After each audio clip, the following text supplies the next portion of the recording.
La matinale d'Europe 1. Nikos Aliagas. Il est 8h13, coup d'œil à l'actualité internationale avec Vincent Hervouette, Nikos. Vincent Hervouette, on va zoomer ce matin, on va faire un zoom sur Haïti, l'un des pays les plus pauvres de la planète. Et voilà l'ambiance depuis quelques jours, écoutez bien.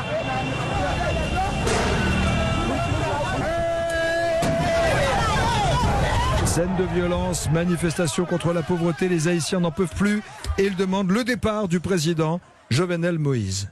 Oui, sur les barricades ou calfeutrés chez eux, les Haïtiens se demandent combien de temps va tenir Jovenel Moïse, le président. Quand va-t-il jeter l'éponge? Alors cette île en panne, ça rappelle la chute de Duvalier.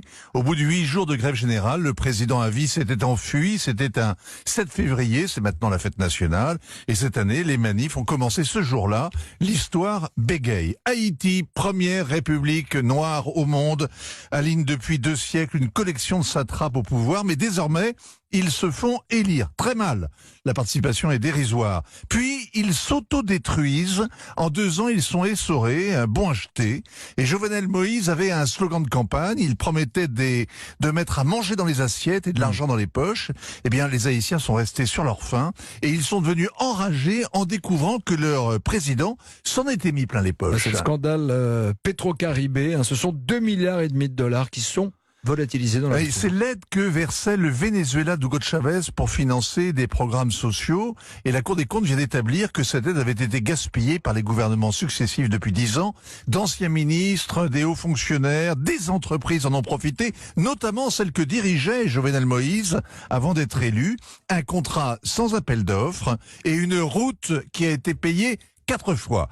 Transparency International classe Haïti au 161e rang sur 180 pour la corruption. Les Haïtiens n'attendent rien de leur classe politique. Quand ils ne sont pas contents, ils n'enfilent pas de gilets jaunes. Ils prennent leur machette et ils bloquent le carrefour. Ils crient contre les nantis, contre les métis, ceux qui vivent aux frais sur les hauteurs de Port-au-Prince. Ils mettent en grève un pays qui est plein de chômeurs, ils obligent à jeûner des gens qui ont faim toute l'année. Alors depuis une semaine, des prisonniers sont évadés, la police a tué des manifestants, des magasins sont pillés, l'électricité est coupée, l'essence commence à manquer, on manque surtout d'espoir. La rue, les sénateurs, les ministres, l'église, le patronat réclament le départ du président. C'est une révolution, mais à quoi bon quand l'État est si faible? Jovenel Moïse se tait et se cache, pas un mot depuis 8 jours. Il attend sans doute que la France ou les Américains lui envoient un avion.